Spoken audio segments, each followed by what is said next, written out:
السلام عليكم ورحمة الله وبركاته. كما جمشوا جرت وكان جرت النجان كيسن جرو جريني عافية بعدين ما فكرت سنين جد أبغى جرات تنسى كان أنا عيدني سنين جدا سنين رابديت جرا سنين جرا ده أتوتكيا كم ناجر تاني نيانا أبدني سنين جدا أبولتي تيزوليكا ناقلت يومي هدون سجلت مفردا باي سجلت مفردا حبيبتي تيجالي سنين جدا akkasuma obboleeyyan tiya guutuun keessanuu jechuudha daawwattoonni kiyya hundi keessanuu wallahi baay'een isin jaaladha baay'een isin yaadee naa jiraadha baganaa jiraatanii isin jira akkasuma na jajjabeessaa isin jira har'a hoo warqeen shan maal qabattee nuu dhuftee hangana nurraa turtee har'a maal qabattee nuu dhuftee jechuun keessaniin oolu har'a wallahi waan akka ajaa'ibaa wayii qabadhee isin dhufe jechuudha wanni akka ajaa'ibaa waan akkamii yoo jettan taate shabalee oorootuuf jechuudha.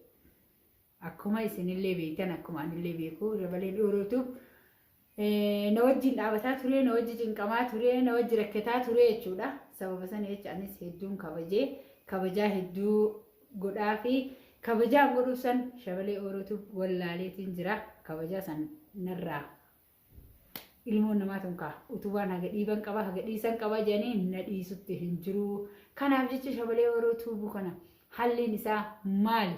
Waan jedhu har'a daawwattoota kiyyaa wajjin marii godha jedheetiin isinii wajjin yaada isaa kana mari'achuu dhufee jechuudha. Yaada isaa mari'achuu wayita jedhu yookaan shabalee oorootuuf kana fedhii isaa kanaan guutaaf jechuu osoo hin taane jechuudha. Namnummaan kun namni nama ta'e qofaa miti kan jiraachuu danda'u. Namni kun dursee waan tokko dubbatuun duratti yaaduu nama barbaachisa. Nama barate ta'ee namni kun har'a Abubakariin kun fedhuu badaa haa ta'u, fedhuu tolaa haa ta'u, fedhuu waan fedhe haa taatu saahiba isaati. Namni wal dhabuu waan jiraatu. Nama wal dhabe lamaan jidduu seenee yaada akkana kan an gisee duraa haqa rabbii yoo kanarraa feetan taate daawwattoota kiyya jechuudha. Namni kun waan kana dhugaaf naan hin jedhu safaaxaadhaa, anjamaadhaa jechaa ture jechuudha. Gaafa inni dhugaa jechuu isaa gaafni an arge gaafa biraankii godhisanii jechuudha. Achi asis jechuun narraa dhaabatatti hin jiru naddawwalaa. Akkana maalii habibti maalii yoo jinni jedha an haasee akkana kana aakhirni haaya jala sararee narraa dhaabbadhu jee kadhadhee dadhabeetiin jira shabalee oorootuuf jechuudha. Anaaf shabalee oorootuuf wal loluuf deemnaa isinillee akkanumatti daawwattoota kiyya argaa dhagayaa isinin jedha wal lola mush akka jaraa sadiyyoo miti wallahi wal lola harkaan wal loluu deemna jechuudha. Innillee amriin jirri narra fudhatu jira anillee ammoo nama akkasitti amrii namaa sana hammalatuu danda'u miti.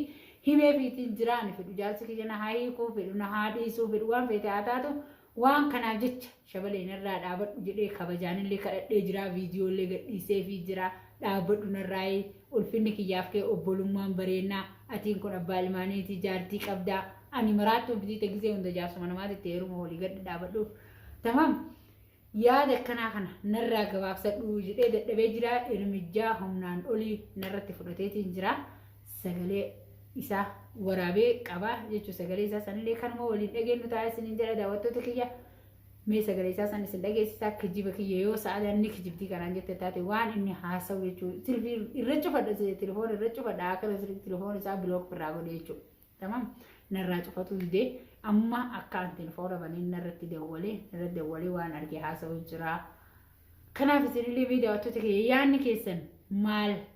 Yaanni nama akkanaa kun namni hiriyyumuu fi jala gargalee akkana namaan jechuun kun jaalalaa jedhamti jaalala akkanaa isa keessaa nama dhuftime. Akkamitti jaalalti jaartii namarraa nama qabdi inni jaarsa namaati anis jaartii namaati akkamitti jaartii namarraa jaalalti nama qabdi. Eebii miti wanni akkanaa kun. Anjoollee kanaan ittiin dubbatinaa ittiin roorisnaa irraa usaa jedheen. Tamam. Ani waa'ee kiyyaa fi Abubakar nama guutuunuu jedheetiin jira. Waa'ee kenna lameen naasa'inaa lafa kaayaa. Feenu waliitaan walit deebinaa feenu wal jibbinuu adda gorree hafnaa waan nama dekaleen qabu jedheen jechuudha. Shabaleen obboleessa kee ammallee har'allee borullee sittiin hima dhaamsan sii godhu kana dhageeffadhu shabalee wal haa kabajnu osoo anaaf si jedhu boruun guddoon hin dhufin osoo wal lola wallaahi akka safaataa kana wal loluu hin deemnu jechuudha. Ani dhiisu shabalee yoon inni narraan dhaabban yoo inni kabajaa naan goone jazaanni kalee naa godhe sana jecha kadhadhee kabaje na didee jira kabajaa. Yoo inni na dide akka anaaf inni waan anaaf inni uf duratti itti waliin deemnu jechuudha. Yoo harkaanillee ofirraa dhorguu dadhabee humnaanillee ofirraa dhorguu dadhabee jechuudha seeraan ofirraa dhorga kabajaan irraa dhaabadhu jee kadhadhee dadhabeetiin jira daawwattoota kiyyaa isinillee irraa itti dubbadhaa koomentii warri barreessitan warri koomentiitis koomentii barreessaa fi fayyaan qabu na fakkaatee rabbiin si haa fayyisu jedhaanii du'aayii godhaa fi dhaabbadhu jaartii namaa irraa jedhaaniitti himaati jechuudha. Ani naggaadee dhiiraati miti jedhee duraan himeefi jira ani fedhu Abubakariin adda aboo fedhu waliin haa jiraadhu waa'ee kiyyaa keessaa bayyoo Abubakariin adda bayyoo an dhiira takka hin fedhu hin barbaadu jedhee itti himee jira nama faamoo mitiin irraa faamaa hin jiru kanaaf sagalee isaa isin dhageeffachiiseeti achi boodaan itti dabarra jechuu waa'ee akkasigaa. Waalaikum salaam. Akkam nagaa? Nagaa akkam Ahmad? Fayyaa keetii jirta? Fayyaa wallah alhamdulillah galata rabbi. Bakka jiraatti maal dhabamte? Wallah akkanumatti dhabame alhamdulillah fayyaa qabaa isaan akkam maatiin akkam? Hundi nagaa wallah alhamdulillah bifa fooyya'illee na jira beektaa sagalee na jijjiiree jira. Ayyee sirkuma? Wallah bifa kumatu natti jira dhukkuba guddaa miti. Ayyee rabbi sirraa haa ta'u inshaallah ayyee. Akkasii ofii nagaa uma qabdati. Nagaa qaba wallah alhamdulillah. Badhaadhaan tana achi gadi dhufa jedheeti. Ayyee. Haalli naaf hin mijanne. Ayyee. Akkasitti khalaas eega dhaquu hin dandeenye telefoonumaan hin dubbiseeti ofirraa hafa jedheeti. Maaliif mustawaa jira? Lakki sima ziyaaruuf gaa'ee taa'anii anaafetti baallamallee waliin qaba na fakkaate. Beellama akkam banne? Laa jechuun rabbi nun balleessiniiti. Beellamni takka ta'e? Wayi maal dhiyoo maal wajjin haasofne naafatti? Maal hojii haasa'e nama horii beellamne? Egaa anatu itti mari'ateetiin hin deebisan hin jenne. Astaghfirullah. Seeti waan sadii goo godhattee haasa'aa jirta waan malatti sodaadhu. Ati kaagartee waan kana dhugaa godhattee haasa'aa jirtaa jedhan qoosatti deebiftee amma himaayyuu. Haikoosaa bitiree waan dubbiin jedhamu waan wasirraa fakkaataa ta'e idaa ta'e jira. Amma na aarsuu deemtan fakkaatee bara. Wayi aartillee haaliree waan kanaati yoo adda adda faadhaa miti garuu immoo sirraa fakkata wallahi maama kennaan ammoo beektaa dhugumaan obboleessa kiyyaa takka obboleessa kiyyaa siraala innuma illee si abdaddaa innuma qilleessi jaalladha garuu jechi ati haasa'aa jettu kun ammoo anaafati wal mudhabsiisuu deemana fakkaataa jira wallahi alsafaataa jedhee kaata sabaarratti jala qabaa beektaa. Yeroo hedduu itti bilbiltullee nasitti sirra jabadhuufillee haasa'uun baay'ee dhagahuun fedhan haasa akkanaan fedhu beektaa dalagaatii jallee miti na beektaa. Wayi anaafatti waliin galleen mana walii galtee godhatti hin jirna fakkaatee bara yoo magara galuu fedhe bare. Maal walii galee waan wali fuudhannee moo? Egaa wayi. Akka. Abubakar Gannadii seena fuudhii naan jetteetu. Astagfirullah.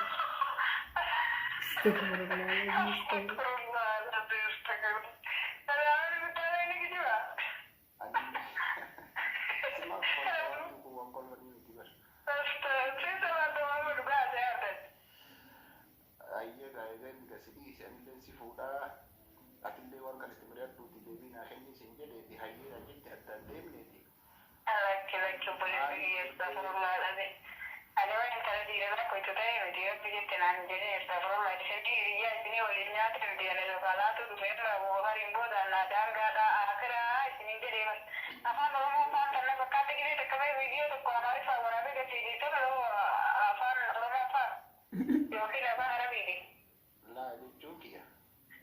Sadii rumatti hin deebi'uu jechuu keeti moo? Insa dia nama tu kau juga Yoo akkas taate nageera. Amma rakkoon qabatti. Nagaa yoo kan jaarsa kiyya walitti deebi'u yookaan dhiirudha malee wanni akka jedhan jiru. Jaarsi kasii hiika jedhu kanaani. Nagaa inni bara afaanii jira malee. Sinii Kun akkana labbi hiriira jira jiraama. maaliif beekarii atillee kunoo na hiikee jettaa innillee hiike jedha. Namni gisee yaadee waan fedhe oolmaan jira malee. Wanni uummata hiikii wanti akkamitti silaameen gaafattu jaarsi isaa yoo keetii itti gaafattu rabbisu daadhee waan eebiin biyyoon akkana. Jechuun gaabeefi waan tokkotu jira beekta. Si biyya baatanii bara aadaa biyyaa wallaaltanii. Amma waan tokkotu jira beekte.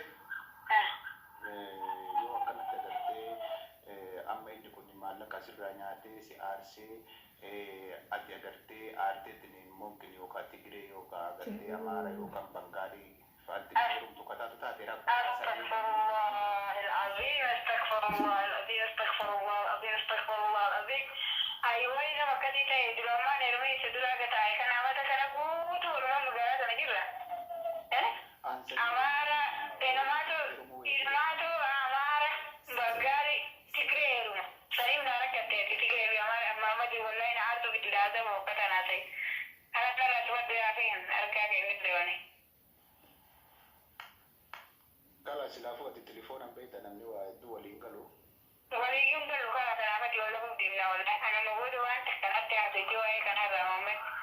Wallahi maal kan jarri shubbuti itti dhuftee sanii miti ati dhiibbaa dhugatti. Dhiiga kan namoota waan akkanatti haasa'e kalaatan narratti fadda haasa'e fi assalaama. Yalla kala walitti dhufee itti waliin haasa'u inshallah. Wani waliin haasa'e jirtu waliin assalaama.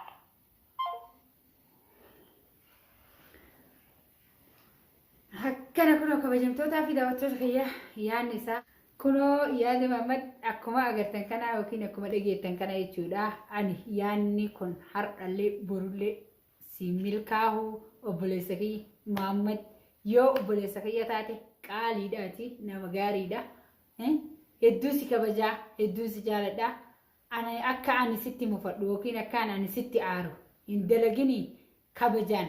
Ulfinna ansi gaafadhe kana narraa dhaabadhu siin jira. Anachi booda namoota gizeen narraa dhaabachuu diddee boruu fidde Mahammad ni beektaa amala kiyyallee tamam narraa dhaabadhu. Walaa kabajuu adawaan nu kolfaa kalee waliin dhaabatanii har'a wal lolanii akkana wal godhannuun jedhanii dhaamsa nagayaa karaa nagayaatiin sii dhaama obboleessa kiyya qaalii siin jedha Mahammad kennaa abbaa hayaati tamam narraa dhaabadhu of kabajii wal haa kabajuu siin jedha.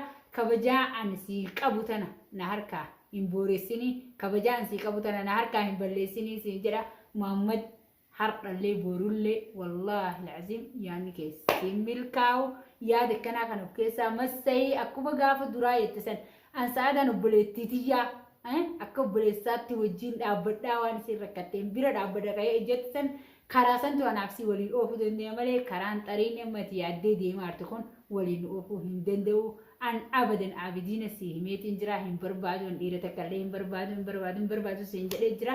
Kanaaf obboleessa kiyya nama lama jedduullee seenuunillee haraama rabbillee hin jaalatu akkuma duraan kayrii dalagachuu dhufte karaa rabbiitii fi karaa namaa irraatillee kayrii madalagadhu najaa bahi malee karaa sharriitii yookiin rakkoo adda addaatiin waan hin fakkaanne haasa'e akkanaaf fakkataa kana wallahi ofii mataan kiyya.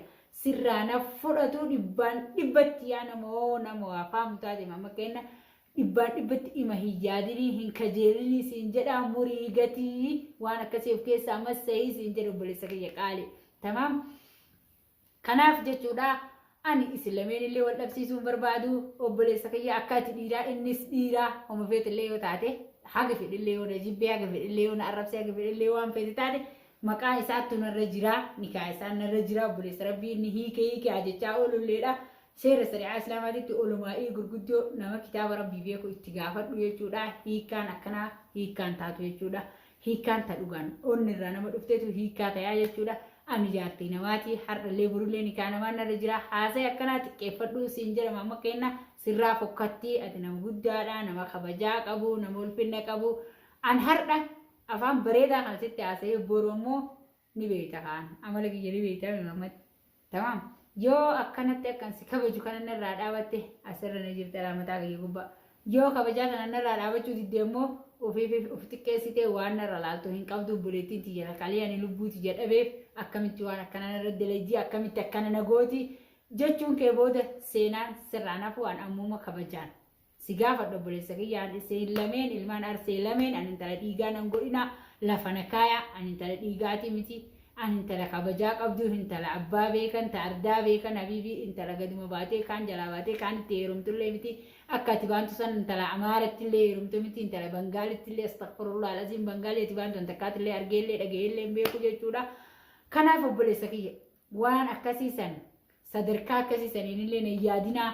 Narraa gabbu'aa isiniin jedha waan akkasiitii hamma booda sagalee ta'e yoo kalaama nagayaa Mahammad kenna assalaamu alaikum sa'aada akkam jirta nagaa qabdaa jiruun ta'e akkam jettee yoo kalaama nagayaatiin na dhufte malee anaafati yoo haasa'e kana amma booda wallahi har'a booda daangaa si'aataatu Mahammad narratti illee gisee bilbilte haasa'e adda addaa natti naasa'e inumaa jetteeti ولي قال لي يو أتلي نفوني عن الجنة أستغفر الله العظيم ما تدرب زاد سرافة والله سرافة تدو سرافة عصير كسيتي تمام أنا سنين تباه لأنه نفون إنجلوني درجتي دبرتي بيران نفون إنجتو وان فكان لي مكاول بلسون إنتاتو كلامك أخي يا بجت تماما كلامك أخي يا عرف سما ليش مشوا أنا جيت أنجتي عرف سما تماما أنا رافان سنيفين سواجت شو دتبه أبليس ربي نكبجي si kabaja wal haa kabajnu siin jedha ani ka yaada kiyya har'aa asumarrattiin goolabee jechuudha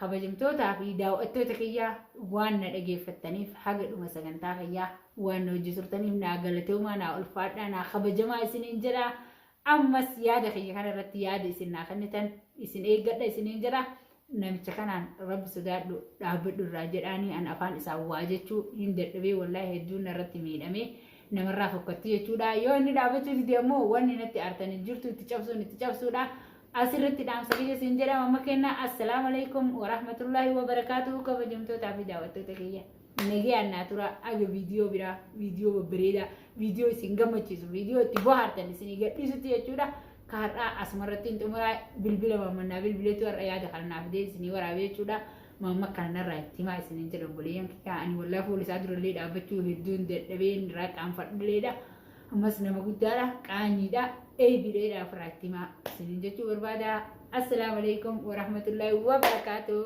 jaalatti tiyyate onni irraa buqqite jettee isin bira naa geetti isiniin jedha daawwattoota kiyya